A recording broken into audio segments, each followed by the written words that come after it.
So this is part two. Um, so I had already gone over.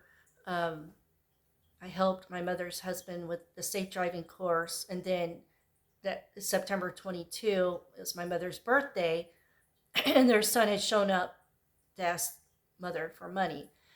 So um, her husband was he was very angry about it. So called the attorney, and she recommended that a phone call be made to the state hotline for elder exploitation and abuse, especially after hearing a little bit of the history of that from me.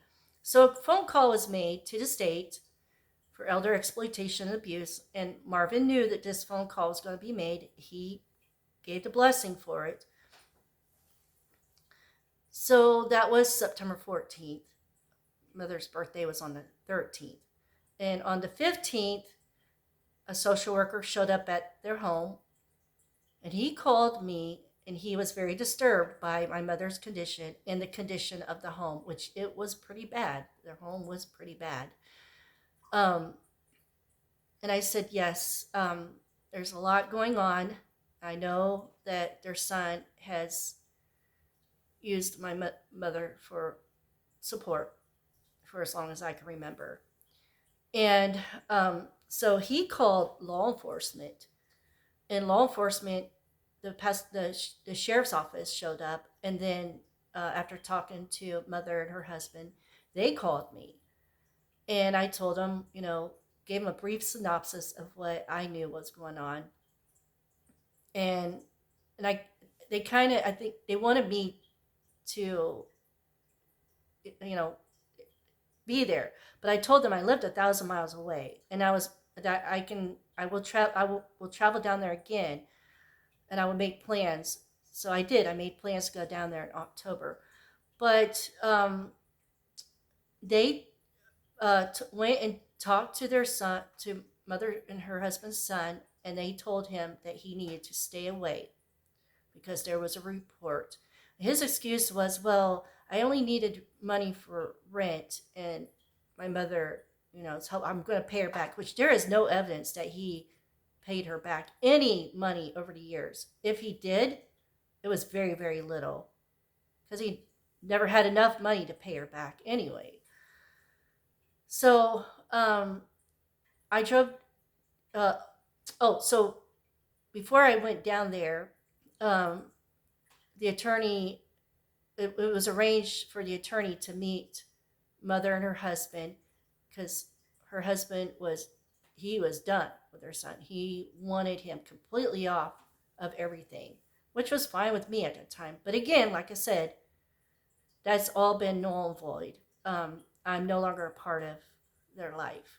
Um, but I drove down there in October 2022, and before I drove down there, I made an arrangement or made an appointment for my mother to see a neurologist.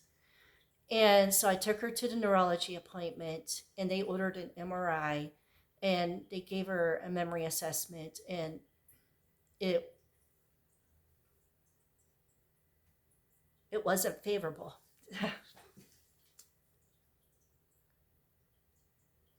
So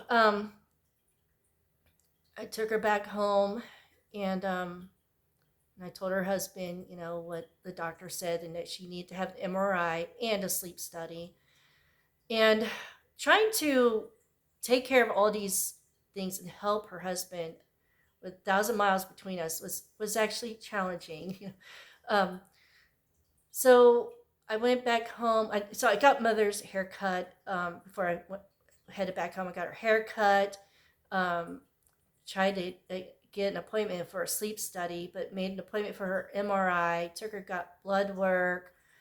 So I did whatever he needed done, and he wanted me to take some of their animals to the vet. I did that. Whatever he needed done, I was willing to do. Um, so I headed back home, and I traveled back down there at Christmas. The family and I traveled back down there at Christmas, and I stayed actually longer than my family after they went home.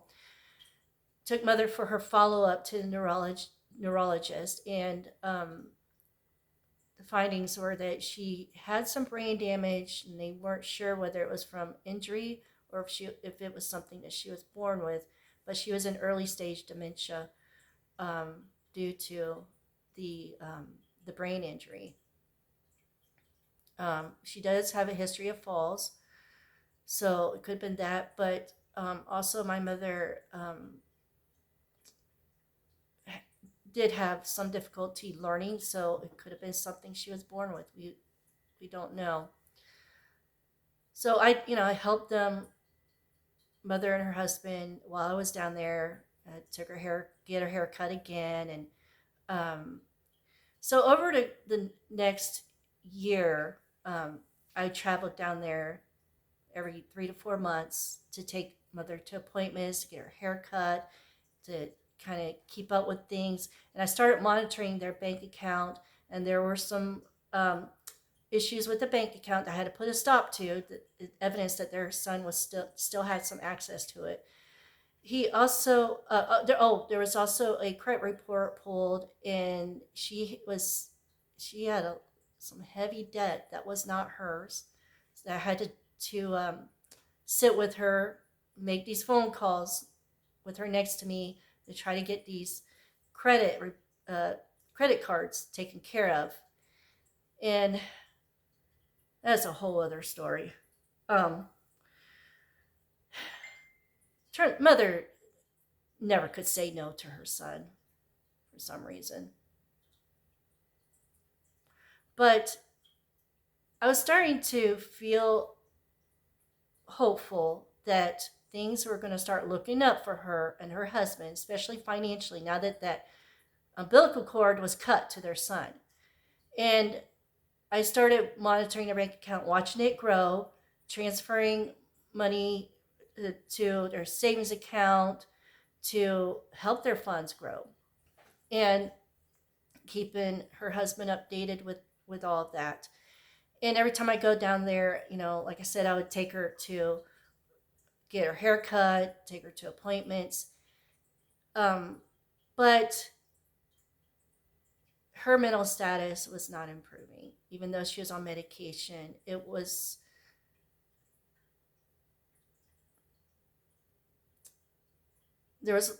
still some mistreatment going on in the home, something that I grew up experiencing and witnessing. Um, so I was really concerned about that too. And her husband would call me, and I was getting along better. I mean, I thought he had a lot of respect for me. He was counting on me for help, but I could tell he was getting very, very, very frustrated with my mother because she was losing her hearing aids. She would lose. Uh, would lose the remote to the TV. She would sit in a chair all day long because it hurt too much to move. In fact, she had physical therapy in the home for a couple of weeks before she told the therapist never to come back. Um, she really could have benefited from that therapy. Um, and I would try to encourage her husband to, be patient with her. That it's not her doing this intentionally. She was flushing um, her incontinence pads down the toilet apparently, and causing the toilets to back up. And he would get angry about that and yell at her. And um, it was very stressful knowing that I'm 1,000 miles away from them. There was nothing I could do to help them except for encourage him to be patient. So it was within a year that her neurologist suggested that it might be time to move her into an assisted living. She didn't need the memory care unit yet, even though she had dementia. She wasn't at that point. So I started shopping around in December 2023. I went down there again at Christmas and narrowed the list down to 3 different places, and laid it all out for her mother's husband. And Then when I left, um, he he told me that he had and my mother had talked about it, that she wasn't going to move into an assisted living facility, that she was going to be fine at home. And I was crushed inside because I knew that she would really thrive outside of that environment. She was she was isolated there. She didn't have friends coming to visit her. She used to be part of a crochet group. She was There's no way she could get there. She can't drive because at this point her license she she couldn't drive anyway, but her husband had taken her license away. And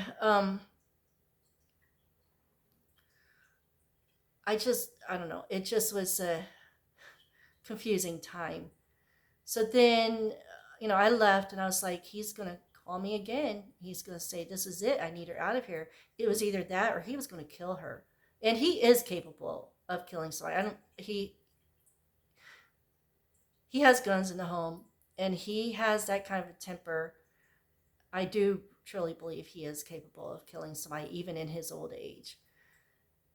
So in January, end of January, I think it was, maybe February of 2024, um, he called me and he is angry because mother backed up the toilet again. Lost her another hearing aid, and I kept trying to encourage him, be patient. This is not her doing this intentionally. It's the dementia. And he this one time he called, he says, I need her out. I need her out now. I am done. I'm done. I mean, and that's putting it mildly. His speech, every other word is a GD word or the S word or the D word. Um, and it was very unsettling and distressing to me because I felt helpless. I mean, I couldn't just get on the road and be there in an hour or two. I mean, it was um, a full day drive, 2 day drive, um, to get down there from Illinois. Um, Plus, you know, I paid for my own travels, and so it wasn't cheap to do that. And I had a pet sitting business that I needed to um, take care of, and have my family. But um, I also wanted to take care of my mother, even though really neither one of them really deserved my help for what they did to me many years ago. But I was willing to take care of her and make sure she was okay. So I drove down there in March, and we decided on the one place that was in Zephyr Hills. And so I took mother there. Now, during during all this, when I took mother for a tour there, I also toured another place too, and it turns out it was a place that my grandmother was in for a very short time, and I wasn't impressed with that place at all. So that was off the table. Plus, just a memory of my grandmother being there. So we ended up choosing this other place in Zephyr Hills, and so we went there, did a tour, talked to the I believe they call it. I believe it was a marketing manager. I'm not sure what her title was. Um, I think the nurse came in to uh, talk to us, and went over the fees, went over everything. And mother's husband did not accompany us to any of these tours. It was pretty much done by myself. And so there was a wait list. They showed us a couple of apartments. There was one open already, but it was a little on the small side. Um, it was a studio, and with mother's mobility, I didn't think it was ideal for her. So they put her on a wait list, and I went home. And in May, beginning of May, they second week of May, they called me and said that they had an apartment opened up. And so I arranged to go down there after my son finished school at mid May. that year, and mother moved into this facility. It was beautiful. It was clean. The meals were really good.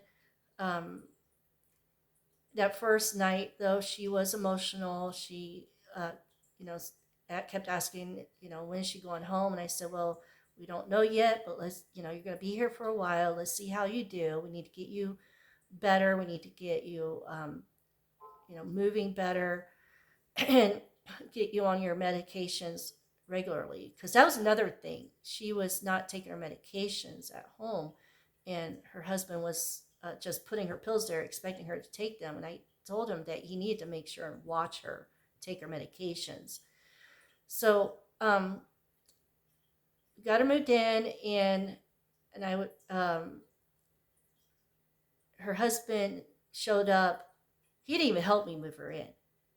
I had it took me 2 trips in my car to um, move all her stuff in to this apartment. And then he showed up on the day that we moved her into the apartment. He did show up later after I took her over there. But I was down there for a couple of weeks, and I would visit her, if not every day, then every other day. And within those 2 weeks, there was a huge change, positive change. She was more alert. She was making friends. She didn't smell. She was getting bathed regularly. Her hair was getting washed. She was getting good food. And actually, she lost weight, which is, she needed to lose some weight. She was more alert. I was really pleased that, in that short of time, how much difference there was. So that was end of May 2024. And her husband, he would call me like every other day, every day. I could tell he was getting lonely. And, I told him, just, you got the dogs there, the cats, you got company, get out more, go golfing more. You're not having to rush home anymore. Go enjoy life. Mother is safe. And if I could just look into the future at what would have happened, I would have just ran away, honestly. Because within a couple months, it turned into a nightmare.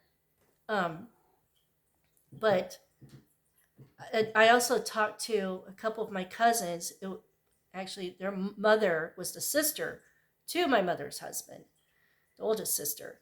They had gone through very similar with her. And so I was talking to them kind of as support, and also kind of get, advice.